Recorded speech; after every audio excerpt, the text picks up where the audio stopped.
दो फैमिली बैठकर लंच कर रही होती हैं। तभी वहां लोगों की भगदड़ मच जाती है और दोनों ही फैमिली के बच्चे भागते हुए अपनी फैमिली के पास आते हैं। उनके शरीर पर खून के छींटे लगे थे और वो दोनों ही बच्चे काफी डरे हुए थे। माँ, यहाँ बहुत सारे गुंडे आ गए, यहाँ से भाग चलो, वो एक एक लोगों को पकड़ पकड़ कर मार रहे हैं। हाँ अम्मी, यहाँ से चलते हैं वरना वो गुंडे हमें भी मार देंगे। गोलू और साजिद की बात सुनते ही दोनों फैमिली काफी ज्यादा डर जाती हैं और तभी उन्हें गोली की आवाज सुनाई देती है। जैसे ही दोनों फैमिली वहां से भागने लगती हैं, उनके सामने दो आतंकवादी आ खड़े होते हैं। सभी औरतें अपने बच्चों को लेकर यहाँ से जाओ और तुम दोनों अपना नाम बताओ। मेरा नाम प्रवीण है और मैं अरशद। हिंदू या मुस्लिम? हम दोनों भाई हैं और मुस्लिम हैं। मुस्लिम आतंकवादी उन्हें छोड़ देता है और वहां से जाने लगता है। कुछ ही देर में एक आतंकवादी पीछे मुड़ता है और प्रवीण को कलमा पढ़ने के लिए कहता है। उसने पूरी तालीम नहीं ली, मैं आपको पढ़कर सुनाता हूँ। इतना बोल जैसे ही अरशद कलमा पढ़ने लगता है, वो आतंकवादी प्रवीण को गोली मार देता है और बेचारा अरशद कुछ नहीं कर पाता। क्यों कश्मीर में हिंदू मुस्लिम का घूमना समान नहीं है? क्यों दोनों को अलग समझा गया? जानने के लिए चलते हैं कहानी में। आपा, घर में आज बिरयानी बनी थी तो सोचा आपको देने आ जाओ। भाईजान को बहुत पसंद है ना मेरे हाथों की बिरयानी। अरे रुखसार, बिल्कुल सही समय पर आई हो और मेरे लिए बिरयानी, आज तो मजा आ जाएगा खाकर। भाईजान घर में। भाईजान आप तो नाइट शिफ्ट करते हैं। 10 दिनों की छुट्टी मिली है इसीलिए घर में बैठे हैं और बच्चे हैं जो कहीं बाहर घूमने की जिद कर रहे हैं। अगर ऐसी बात है आपा, फिर तो आपको कहीं बाहर जाना चाहिए। मेरा साजिद भी बड़ी जिद कर रहा था, क्यों ना इस बार हम दोनों फैमिली एक साथ बाहर चलें। रुखसार प्रवीण और नुपुर से बाहर चलने की बात कर ही रही होती कि दोनों बच्चे बाहर से खेलते हुए घर में आते हैं और घूमने का नाम सुनकर बोलते हैं, हाँ मैं जान, इस बार कश्मीर चलते हैं। हम दोनों दोस्त कभी भी बाहर नहीं गए, इस बार हम दोनों दोस्त कश्मीर जाकर खूब मजे करेंगे। हाँ पापा चलो ना कश्मीर, मेरा दोस्त भी कश्मीर से होकर आया है, वो कह रहा था कश्मीर बहुत सुंदर है। वैसे मैं तो कश्मीर जाने के लिए कभी ना बोलूं, पर बच्चे इतना जिद कर रहे हैं तो चल लेते हैं। इसी बहाने मरने से पहले मैं भी भारत की सबसे सुंदर जगह कश्मीर घुमाऊंगी। अब तो माँ ने कह दिया, जाना ही पड़ेगा। रुखसार बहन, जब भाई साहब आए तो उन्हें यहाँ भेज देना। आखिर कश्मीर निकलने की प्लानिंग भी तो करनी है।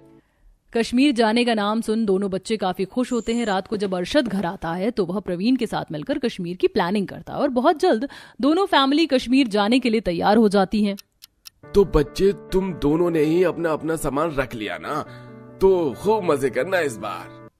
अरे कश्मीर जा रहे हो तो दवाई भी रख लेना, पता चला घूमने के चक्कर में हम दोनों बुढ़िया को तुम समय पर दवाई भी ना दो। फिक्र मत कीजिए आंटी, दवाई से लेकर जरूरत की सारी चीज हमने अपने पास रख ली है। कुछ ही देर में दोनों फैमिली अपना अपना सामान पैक करके कश्मीर के लिए घर से निकल जाती हैं और कुछ ही देर में वो लोग कश्मीर पहुंचते हैं। पहलगाम के लिए हमें यहाँ से घोड़े पर बैठकर चढ़ाई करनी पड़ेगी। वैसे ही सब बहुत ज्यादा थक गए हैं तो पहले थोड़ा आराम कर लेते हैं। क्या सच में आप घोड़े पर सवार होंगे? आज तो बहुत मजा आएगा, कश्मीर में आते ही हमें घुड़सवारी करने का मौका मिलेगा। अरे मुझे बुढ़िया के तो पैरों में दर्द हो रहे हैं। अच्छी बात यह है कि यहाँ पर घोड़ा है, वरना तो मैं चढ़ ही नहीं पाती। कोई बात नहीं माँ, आप थोड़ी देर आराम कर लो, उसके बाद हम लोग निकलते हैं। पूरा परिवार कुछ देर होटल में आराम करता है और उसके बाद अपनी जरूरत की कुछ चीज लेकर पहलगाम के लिए निकल पड़ता है। 3 किलोमीटर चलने के बाद उन्हें घोड़े की सवारी मिलती है और दोनों ही फैमिली घोड़े पर बैठकर पहलगाम की चढ़ाई करते हैं। कितनी सुंदर जगह है, एक फोटो तो बनती है। काजल, मेरी भी फोटो लेना ताकि मैं भी अपने कुछ दोस्तों को दिखा सकूं। बुआ मेरी भी फोटो। काजल और नूर रास्ते को एंजॉय करते हुए अपनी फैमिली की फोटो लेते हैं। कुछ देर में पूरा परिवार पहलगाम पहुंचता है और वहां घूमकर कुछ देर लंच करने के लिए बैठ जाते हैं। चलो बच्चों, बहुत भूख लग रही है, कुछ खा लेते हैं, उसके बाद घूमेंगे। अंकल हमें भूख नहीं है, मैं और साजिद खेलने के लिए जा रहे हैं, आप लोग बैठकर खा लो। खेलने जा रहे हो पर ज्यादा दूर मत जाना और 10 मिनट में वापस यहीं पर आना, ठीक है?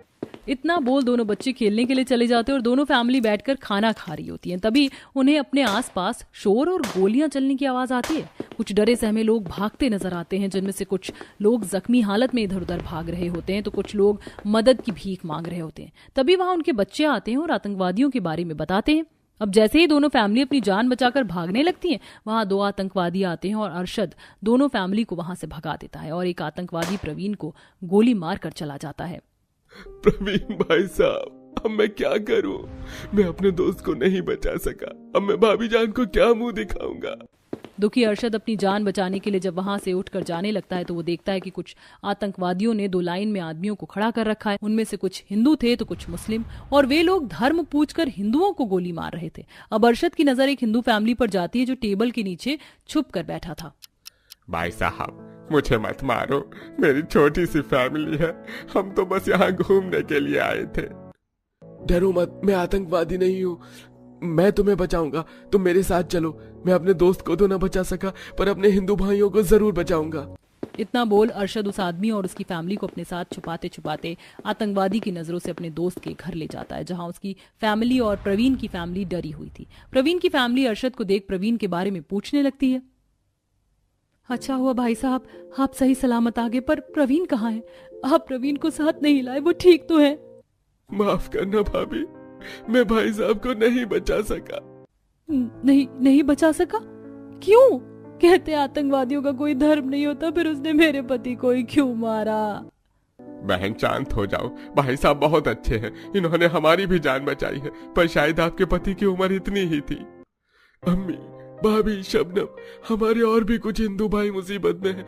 मैं अपने दोस्त को तो नहीं बचा सका पर मुझे उन्हें बचाना है।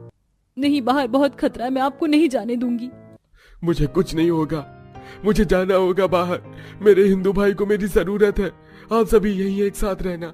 अरशद बिना अपनी जान की परवाह करे मददगार लोगों की मदद करने के लिए निकल पड़ता है, जहां वह देखता है कि एक मुस्लिम आदमी एक लड़के की जान बचाने के लिए आतंकवादियों की नजरों में धूल झोंक रहा है। अरे ऐसे मत मारो, ये भी मुस्लिम है, मेरा बेटा है, गूंगा है, कुछ बोल नहीं सकता। ठीक है। झूठ बोलकर वो बूढ़ा आदमी उस लड़के को अपने साथ दूर ले जाने लगता है और ये देख अरशद उनके पास जाता है। अंकल, आपने बहुत अच्छा किया इस हिंदू लड़के की जान बचाकर। अच्छा हुआ आतंकवादी की नजर इस लड़के के छुपे कलावे पर नहीं पड़ी। आप लोग मेरे दोस्त के घर जाएं, यहाँ से बस थोड़ी ही दूरी पर है, वहाँ आप सब सुरक्षित रहेंगे। इस तरह अरशद एक और फैमिली की जान बचाकर आगे जाता है और इस बार जब वह एक और फैमिली की जान बचा रहा होता है तो आतंकवादी की नजर अरशद पर पड़ जाती है। लगता है तुझे अपनी जान प्यारी नहीं है, तुझे अपने हिंदू भाइयों को बचाने का बहुत शौक है ना, अब बचाते रहना। आतंकवादी अरशद को पहचान लेता है और उसी वक्त उसे शूट कर देता है। अरशद की वहीं पर मौत हो जाती है। ये सब कुछ दूर खड़ा वो बूढ़ा और लड़का देख रहा होता है, जिसके बाद वो लड़का भागता हुआ आर्मी कैंप के पास जाता है और सारी बात आर्मी वालों को बताता है। कुछ ही देर में पूरी फौज लोगों की जान बचाने के लिए उस जगह पहुंचती है, पर तब तक आतंकवादी काफी लोगों की जान ले चुके थे। आप सब प्लीज शांत हो जाइए और भागना बंद करिए। हम इंडियन आर्मी हैं और यहाँ आप लोगों को जान बचाने के लिए आए हैं। अब आप सभी लोग एक जगह बैठ जाइए, अब आपको कुछ नहीं होगा। अब हमें क्या ही होगा, हमसे हमारा सुहाग छीन लिया गया, हमारे पति बच्चों को हमारी आंखों के सामने मार दिया गया है, हमें भी मार डालो। सभी लोग अपने मृतकों के पास बैठकर रो रहे थे।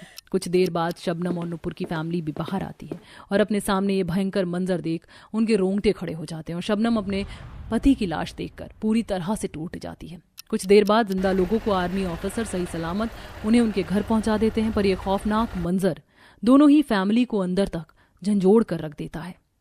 कश्मीर में धर्म के आधार पर जो नरसंहार किया गया उस पर आपकी क्या राय है? हमें अपनी राय कमेंट में शेयर करें।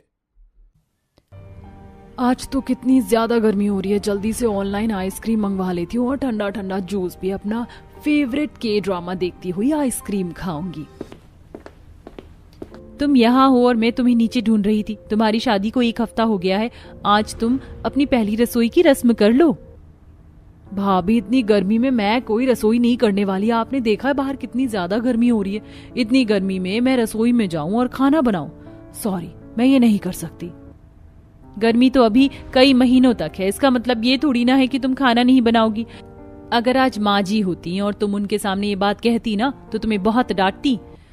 पर अभी तो माँ जी नहीं है ना, तो आप क्यों मेरी सास बन रही हैं? आप चाहती हो कि मैं खाना बनाऊं तो पहले आपको रसोई में एसी लगवाना पड़ेगा।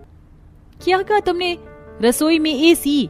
तुमने वरुण से इतनी बहस करके कमरे में एसी लगवा लिया, ये क्या कम है जो अब तुम्हें रसोई में भी एसी लगवाना है? जब तक आप रसोई में एसी नहीं लगवाओगी मैं खाना नहीं बनाऊंगी। अब आप जाइए और मुझे डिस्टर्ब मत करिए। शाम को जैसे ही वरुण घर आता है तो प्रणाली उसे सारी बात बताती है, जिसे सुन वरुण स्वाति के पास जाता है। स्वाति भाभी क्या कह रही थी? तुम्हें रसोई में एसी चाहिए? हाँ, मुझे रसोई में एसी चाहिए। जब तक रसोई में एसी नहीं लगेगा तो मैं खाना नहीं बनाऊंगी। स्वाति, भाभी घर का इतना सारा काम करती हैं, सोनम को भी संभालती हैं। क्या तुम खाना नहीं बना सकती? और कौन सा तुम्हें 10 लोगों का खाना बनाना है? इतनी भी गर्मी नहीं है जो तुम रसोई में खाना बनाते बनाते भुन जाओगी। चुपचाप से जाकर खाना बनाओ। हाँ, शादी से पहले तो कहते थे कि मैं तुम्हारी हर ख्वाहिश को पूरा करूंगा। अब तुम मेरे लिए रसोई में एसी भी नहीं लगा सकते। मैं ही पागल थी जो तुमसे शादी कर बैठी। स्वाति वरुण से झगड़ा करती है और मुंह फुलाकर बैठ जाती है। वरुण स्वाति से काफी ज्यादा प्यार करता था, इसलिए न चाहते हुए भी उसे स्वाति के चलते रसोई में एसी लगवाना पड़ता है। अब तो खुश? हाँ, लग गया रसोई में एसी। अब तो तुम खाना बनाओगी? हाँ बाबा, क्यों नहीं। बताओ तुम्हें क्या खाना है। रसोई में एसी लगने के बाद स्वाति 2-3 दिन तो आराम से खाना बना रही थी, लेकिन बढ़ती गर्मी के चलते अब उसे एक एसी वाली रसोई रास नहीं आ रही थी। इतनी ज्यादा गर्मी है, इस एक एसी वाली रसोई में तो मेरा कुछ नहीं होने वाला। कुछ तो करना पड़ेगा। एसी लगने के बावजूद भी स्वाति गर्मी से काफी ज्यादा परेशान हो रही थी। हर रोज की तरह स्वाति कमरे में बैठकर फोन चला रही होती है कि तभी उसे एक ऑनलाइन लॉटरी की टिकट मिलती है, जिसे स्वाति खरीद लेती है। और कुछ दिनों में स्वाति को पता चलता है कि उसने उस लॉटरी की एक टिकट से एक एसी जीता है, जिससे स्वाति काफी खुश होती है और उस लॉटरी में जीते हुए एसी को अपनी रसोई में लगवा लेती है, जिसे देख वरुण, तुम्हारा दिमाग तो नहीं खराब हो गया है? रसोई में जिद करके तुमने एक एसी लगवा लिया था और उसके बावजूद भी तुमने दूसरा एसी लगवा लिया। रसोई में एसी कौन लगवाता है, वो भी 2-2? तुम क्यों इतना ज्वालामुखी की तरफ हट रहे हो? कौन सा तुम्हारे पैसे से लिया मैंने? मैं इसे लॉटरी में जीती हूँ तो क्या दिक्कत है? रसोई में 2 एसी लगने के बावजूद भी स्वाति यही नहीं रुकती। जैसे जैसे दिन गुजरते हैं वैसे वैसे गर्मी का मौसम अपने चरम सीमा पर पहुंचने लगता है, जिससे परेशान होकर स्वाति अपने पिता से कहकर एक एसी मंगवा लेती है और उसे रसोई में लगवा देती है, जिसे देख स्वाति की जेठानी, तुम्हारा दिमाग तो ठीक है, तुम्हें गर्मी लगती थी इसीलिए देवर जी ने एक एसी लगवा दिया रसोई में, लेकिन उसके बावजूद में दूसरा और तीसरा एसी लगवा दिया। पूरी रसोई को एसी से भरने का इरादा है क्या? जब रसोई में कदम रखती हूँ ऐसा लगता है रसोई में नहीं बल्कि शिमला मनाली में आ गई हूँ। आप एक गरीब परिवार से हो, मेरी तरह एक अमीर परिवार से नहीं। आपने तो मुश्किल से कभी कूलर की हवा खाई होगी, मैं हमेशा एसी में ही रही हूँ। अपनी जेठानी को गरीबी का ताना देके स्वाति वहां से निकल जाती है और ऐसे ही कुछ दिन गुजर जाते हैं। वरुण ने स्वाति को कुछ पैसे सेविंग्स के लिए दिए होते हैं, जिन्हें लॉकर में रखने की बजाय स्वाति एसी पर काफी अच्छा ऑफर देकर एक और एसी खरीदकर अपनी रसोई में लगवा लेती है और अपनी 4 एसी वाली रसोई में आराम से खाना बनाती है। 4 एसी होने की वजह से घर का बिजली का बिल काफी ज्यादा आया होता है, जिसे देख प्रणाली और उसका पति सुधीर काफी ज्यादा परेशान हो जाते हैं। ये देखो स्वाति, 20,000 रुपए से ऊपर बिजली का बिल आया है। हम मिडिल क्लास लोग कहाँ से लेकर आएंगे इतने पैसे? अरे अपने ना सही, लेकिन कम से कम हम लोगों का तो सोचो। भाभी आप क्यों इतना परेशान हो रही है? वैसे भी बिजली का बिल वरुण देते हैं ना कि आपके पति। और भूलिए मत, मेरे पति एक अच्छी खासी कंपनी में काम करते हैं, आपके पति की तरह किसी राशन की दुकान पर बैठते नहीं है। स्वाति, आज तक तुम मेरी बेइज्जती करती रही, मैं चुप थी, लेकिन अब मेरे पति की इज्जत पर बात आई है, मैं चुप नहीं रहूंगी। पति की नौकरी इतनी ही प्यारी है तो चली क्यों नहीं जाती इस घर को छोड़कर? आधे से ज्यादा घर तो ये मेरे पति के पैसे से ही चलता है। स्वाति, तुम्हारा दिमाग तो नहीं खराब हो गया है? माफी मांगो भाभी से। किस तरह से बात कर रही हो तुम उनसे? रहने दो, अब बहुत देर हो गई है। जो तुम कर रही हो ना, सही नहीं कर रही हो। एक दिन देखना तुम बहुत पछताओगी। प्रणाली अपनी पति और बेटी को लेकर घर से निकल जाती है। उन लोगों को पड़ोस वाला एक कमरे का घर मिल जाता है, जिसमें गरीब जेठानी बिना किसी पंखे कूलर के गर्मी में रहते हैं, तो वहीं 4 एसी वाली रसोई में आराम से खाना बनाती हैं। सुनिए जी, बहुत ज्यादा गर्मी लग रही है, चूल्हे के पास बैठकर खाना भी नहीं बनाया जा रहा है। आप कुछ बाहर से ले आइए, मेरा तो सर भी चकरा रहा है। ये सब मेरी गलती की वजह से हुआ है। अगर बचपन में मैं अपने छोटे भाई की तरह पढ़ाई करता और बीच में ही स्कूल छोड़कर घर में नहीं बैठता तो आज भी मैं किसी अच्छी कंपनी में काम कर रहा होता। मालिक से पहले ही काफी ज्यादा एडवांस ले लिया है। अगर अब दोबारा पैसे के लिए जाऊंगा तो कहीं वो मुझे काम से ही ना निकाल दे। प्रणाली, मुझे माफ कर देना, मैं कोशिश में लगा हुआ हूँ। जैसे ही पैसों का इंतजाम होगा तो एक टेबल फैन ले आऊंगा। चिलचिलाती गर्मी के मौसम और ऊपर से चूल्हे की गर्मी के पास बैठकर खाना बनाना प्रणाली के लिए किसी टॉर्चर से कम नहीं था। मेरा हाथ। आपका दूसरी बार हाथ जल गया ना? सुबह जब आप पापा को नाश्ता दे रही थी तब भी आपका हाथ जला था। मैं आपको दवाई लगा देती हूँ। सोनम अपनी माँ को तकलीफ में देख प्रणाली के जले हुए हाथ पर दवाई लगाने लगती है। जहाँ एक तरफ गरीब जेठानी गर्मी में अपनी इस मिट्टी के चूल्हे से काफी परेशान थी, तो वहीं अमीर देवरानी अपने 4 एसी वाली रसोई में आराम से खाना बना रही थी। इतना मजा आता है ना एसी की ठंडी ठंडी हवा में खड़े होकर खाना बनाने में। चारों तरफ से बस ठंडी ठंडी हवा आ रही है। आज तो सोच रही हूँ मटर पनीर, मलाई कोफ्ता, शाही बिरयानी और कस्टर्ड बनाऊंगी। वैसे भी जब चारों तरफ एसी लगे हों तो इतनी गर्मी में भी इतना सारा खाना बनाने में क्या दिक्कत है। जहां एक तरफ देवरानी अपनी 4 एसी वाली रसोई में खड़े होकर सुबह से शाम तक तरह तरह के पकवान बना रही थी, तो वहीं प्रणाली को काफी दिक्कत आती थी। रात में भी इतनी गर्मी में चूल्हे पर खाना नहीं बनाया जा रहा। बाहर चूल्हा बनाऊंगी तो बार बार जानवर आया करेंगे। घर में इतनी गर्मी है, इन लोगों को बस खिचड़ी बना कर दे रही हूँ। न जाने कब तक ऐसा चलेगा। प्रणाली और स्वाति की रसोई की खिड़की आमने सामने ही थी। स्वाति की खिड़की खुली होने की वजह से कभी कभी ठंडी ठंडी हवा प्रणाली की रसोई में भी आ जाती थी। माँ, चाची की रसोई से कितनी ठंडी ठंडी हवा आ रही है ना।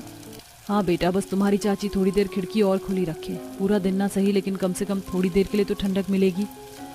स्वाति जैसे अपनी रसोई में आकर ये सब देखती है तो वो फौरन खिड़की बंद कर देती है, जिसे देख प्रणाली को काफी ज्यादा बुरा लगता है। पारुल, तुम्हें पता है आज हमारे घर में एसी लगने वाला। साल भर से उनसे कह रही थी एसी लगवाने के लिए। मैं तो बहुत खुश हूँ, अब इस गर्मी से छुटकारा मिलेगा। मेरे घर में तो पिछले हफ्ते ही एसी लगा है, बड़ी ही ठंडी हवा आती है उसके अंदर से। पड़ोस की औरतें मिताली और पारुल एसी को लेकर बात कर रही होती हैं। वहीं पीछे सब्जी के ठेले पर प्रणाली सब्जी ले रही थी कि तभी वहां इतराते हुए अमीर देवरानी स्वाति आती है। अपने कमरे में एसी लगने पर कितनी ज्यादा खुश हो रही हो तुम।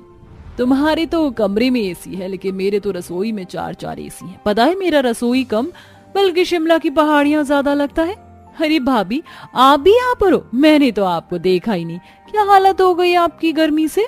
अगर जेठ जी भी मेरे पति की तरह पढ़े लिखे होते और अच्छा कमाते तो आज आप भी एसी में खाना बना रही होती। बेचारी मेरी गरीब जेठानी। अपनी देवरानी की बात को सुनकर जहां प्रणाली को बुरा लगता है, तो वहीं स्वाति का अपनी 4 एसी वाली रसोई पर इतराना उसके पड़ोस की औरतों को बिल्कुल भी पसंद नहीं आता। और ऐसे ही कुछ दिन गुजर जाते हैं। बढ़ती गर्मी की वजह से एसी डक में शॉर्ट सर्किट हो जाता है, जिससे 2 एसी ब्लास्ट हो जाते हैं और रसोई में आग लगने लगती है। स्वाति रसोई में ही फंस जाती है। वहीं प्रणाली अपनी रसोई से ये सब देख रही होती है। जैसे ही वो रसोई की खिड़की से बाहर निकल प्रणाली स्वाति की रसोई में जाती है और उसे बचाकर खिड़की से ही बाहर ले आती है। आस पड़ोस के लोग जल्दी से आग को बुझाते हैं और थोड़ी देर में वरुण भी घर आ जाता है। और ये सब जैसे ही वरुण को पता चलता है। देख लिया रसोई में 4 एसी लगवाने का नतीजा, और लगवाओ रसोई में 4 एसी। अच्छा हुआ भाभी ने तुम्हें खिड़की की मदद से बाहर निकाल दिया, वरना अंदर ही फंसी रहती। जानती भी हो तुम्हारे साथ क्या हादसा हो सकता था। जिन भाभी को तुमने बेइज्जत करके घर से निकाला, आज उन्हीं की वजह से ही तुम जिंदा हो। चुप भी करो वरुण, स्वाति की हालत तो देखो। क्या देखूं मैं? इसकी अपनी हालत की भी जिम्मेदारी खुद ही है। अभी बेशरम की तरह खड़ी रहेगी या माफी भी मांगेगी? भाभी मुझे माफ कर दीजिए, सच में मेरी ही गलती थी। मुझे ही शौक था रसोई में 4 एसी लगवाने का। अगर ऐसा ना करती तो आज ये सब नहीं होता। मैंने जो भी आपके साथ बदतमीजी की उसके लिए मुझे माफ कर दीजिए। स्वाति अपनी जेठ जिठानी से माफी मांगकर उन्हें वापस घर में ले आती है और स्वाति अपने कमरे में लगे एसी को भी हटा देती है और अब सब आराम से पंखे कूलर की ठंडी हवा में रहते हैं।